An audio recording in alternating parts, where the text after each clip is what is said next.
kita kembali kepada nenek moyang kita, bahwa nenek moyang kita sebenarnya juga tidak ketinggalan ilmunya. Apabila tentara-tentara memiliki pusaka yang ampuh, memiliki samurai yang ampuh, memiliki tameng yang kuat, sehingga tentara Majapahit juga menciptakan tameng dan menciptakan pusaka yang lebih dahsyat daripada samurai oleh orang-orang Cina atau orang-orang Mongolia. Kemudian ternyata tameng itu disuduk atau ditancapkan kepada tameng itu hingga tembus kepada dadanya dan tentara itu mati seketika. Dan disinilah letak-letaknya kelebihan daripada nenek moyang. Dan di zaman sekarang pun keris Brojogono masih banyak sekali, dan saya pernah ditunjukkan, dibuktikan, dites oleh teman saya, ternyata koin 500-an atau yang 1000-an itu ditancapkan dengan ujungnya pusaka Brojogono langsung botol, teman-teman. Jadi cara ngetesnya itu pakai koin itu? Ya pakai koin besi, baja saja bisa itu, baja itu bisa ditancapkan pasti mancap atau butul atau bolong. Berarti perjuangan nenek moyang kita dulu, Mbak, untuk meraih kemerdekaan itu senjatanya bukan hanya bambu runcing, Mbak? Tidak, di zaman kerajaan diperbanyak itu senjatanya seperti trisulo, seperti mbak, seperti keris. Sehingga kalau kenapa di zaman kemerdekaan 1945 itu pakai bambu runcing, karena banyaknya masyarakat. Kalau dulunya kan orang tertentu yang menjadi prajurit. Kalau tahun 45 setiap warga negara diberi kewajiban untuk membela negara, sehingga pakai pusaka seadanya saja, sehingga yang lebih cepat adalah bambu runcing gitu. Sehingga kesamaan dari bambu runcing adalah tumbak seperti trisulo dan sebagainya. Sehingga kita menengok kepada sejarah nenek moyang, apa yang dipertanyakan baru, kenapa di era dulu adanya agama yang masuk Hindu di kerajaan-kerajaan kita, kemudian disusul Buddha, terus kemudian Kristen, Islam dan sebagainya.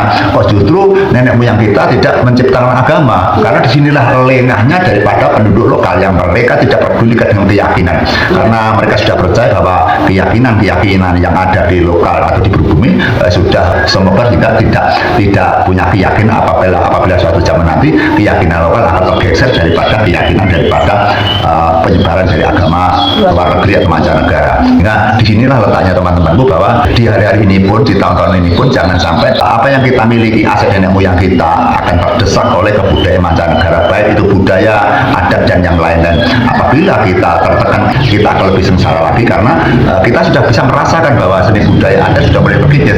Begitu pula dengan ekonomi yang ada di Indonesia juga mendapat tekanan daripada persaingan dari mancanegara. Terbukti penjualan online, bahwa orang-orang yang berjualan pakaian, orang yang berjualan di pasar-pasar, mereka akan kalah dengan persaingan dengan adanya dunia modern seperti online dan sebagainya. Sehingga dengan keberadaan ini melambangkan bahwa kekurangan waspadaan daripada penduduk lokal, yang mana kita harus mampu bersaing dan kita selalu menjaga keselamatan dan menjaga dengan stabilitas ekonomi, menjaga dengan keamanan negara, sehingga kita bersatu, kita sadar bahwa apa yang ada di dalam muka bumi bisa berubah sewaktu-waktu, bahwa yang namanya kehancuran, yang namanya kerusakan, yang namanya kejayaan itu bisa berubah sewaktu-waktu.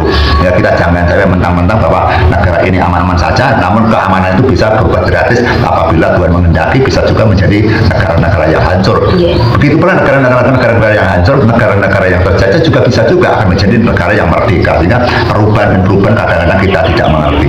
Sehingga kita sebagai warga negara Indonesia NKRI ini, maka kita berkewajiban untuk menjunjung tinggi dengan apa dasar-dasar negara kita, Pancasila, bendera merah putih, agar kekuatan negara kita semakin lama semakin kokoh. Jangan sampai negara kita dikikis oleh orang-orang yang tidak bertanggung jawab, yang intinya akan menghancurkan NKRI, menghancurkan negara Republik Indonesia.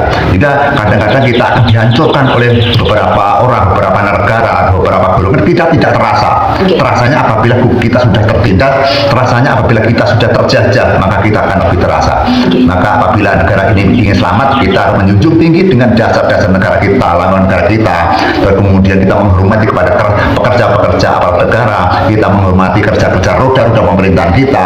Dan apabila ada oknum-oknum yang tidak bertanggung jawab, misalkan korup dan sebagainya, tentu ada yang mengurusi, tentu ada yang yang mengelola, kemudian tentu ada undang-undang yang berjalan, sehingga kita tidak usah susah-susah bahwa korupsi pasti akan dihancurkan oleh negara kita atau pemerintah kita, karena yang namanya kemurkaan pasti akan dimusuhi dengan kesucian, dan kemurkaan akan kalah dengan kebenaran dan kesucian. Sehingga disinilah kita sebagai warga negara, kita kita wajibnya untuk membela tanah air, untuk menjaga aset-aset yang ada di Indonesia, termasuk bumi, tanah, air dan sebagainya, termasuk aset-aset budaya, aset-aset adat istiadat, karena kita jangan sampai tertindas atau kecurian atau tersingkirkan daripada pengaruh-pengaruh dari mancanegara. Kita sangat kehilangan sekali beberapa aset-aset kita yang sudah hilang, dan aset-aset yang dilecehkan dan tidak dipercaya, hingga akhirnya di suatu zaman nanti anak cucu kita tidak paham peninggalan nenek moyang itu seperti apa. Bahkan banyak ilmu dan roh yang beribu-ribu atau beratus-ratus yang tidak berlaku di zaman sekarang. Sebenarnya di zaman era dulu juga banyak ilmu dan roh yang mana itu semakin lama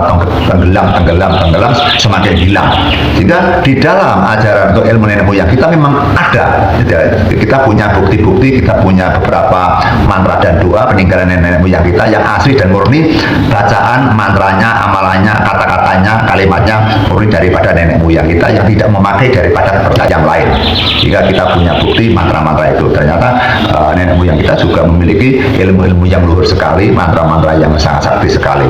Hingga perlunya kita untuk merawat dan menjaga tentang aset-aset nenek moyang kita. Kita kembali kepada pertanyaan Mbak Lur tadi, kenapa di era zaman kuno dulu kita sudah punya keyakinan, kenapa pada saat pemerintah kita menciptakan atau meresmikan agama yang berasal dari mancanegara, dari Hindu, Buddha, Kristen, Islam dan yang lain, kemudian justru keyakinan yang ada di pribumi kita tidak diunggahkan, tidak diresmikan dan tidak diakui. Disinilah letaknya bahwa kita kehilangan atau kehilangan kepercayaan, atau disinilah kelingan daripada nenek moyang kita atau leluhur kita dulu. Kenapa di dalam kita untuk bersembah kepada Tuhan tidak tertulis dengan rapi, atau dibikinkan kitab, atau dibikinkan sebuah agenda yang menyatakan bahwa seperti inilah ajaran-ajaran nenek moyang kita.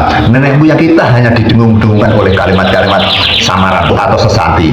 Sebenarnya banyak ayat-ayat yang tersirat dan tersurat yang tidak dapat ditulis, seperti halnya becik ketitik oleh ketoro, sopo sing hidro ahli bakal sirno, sopo sing tekun bakal ketekan, kemudian suruh sutiro jaya ning bertine pangatuti. Banyak sekali pewarah-pewarah daripada nenek moyang. Sopo kang sabar akan merajinan budi kawening. Jadi tinggalan-tinggalan daripada ayat-ayat atau tinggalan dari pewarah-pewarah daripada nenek moyang. Sayangnya nenek moyang tidak menulis, hanya disuarakan, hanya diapalkan, hanya diberikan kepada sang murid, kepada gurunya. Sehingga disinilah letaknya kekurangan daripada nenek moyang kita, yang mana nenek moyang kita tidak membuat suatu peninggalan yang dapat dipakai oleh anak cucunya. Dan di samping itu nenek moyang kita sengaja tidak punya aspirasi untuk memviralkan atau untuk menenarkan atau untuk menggapai agar ajaran-ajaran kita ini, ajaran nenek moyang ini bisa dipakai oleh anak cucunya. Karena di era dulu Indonesia terpecah-pecah daripada kerajaan-kerajaan yang ada di Nusantara, hingga nenek moyang akan kesulitan bahwa untuk mempersatukan keyakinan sulit, karena setiap negara pasti bermusuhan dengan negara yang lain. Berarti setiap kerajaan itu memiliki keyakinan sendiri, ngoten Mbak?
Kemudian kan model dulu sama model sekarang kan tentu beda tuh Mbak. Iya. Cara memilihnya dan lain sebagainya itu kan pasti beda tuh ya. Kalau sekarang kan banyaknya pondok-pondok pesantren, Iya. banyak pengajian dan sebagainya. Dulunya zaman kakek saya di antara tahun sebelum 45 kan jarang-jarang sekali. Iya. Setiap daerah itu pondok jarang sekali. Sehingga kakek saya sudah mempelajari agama dan ternyata dari mbah saya saja, dari bapaknya bapak saya saja membaca Quran juga ahli sekali, juga pintar sekali.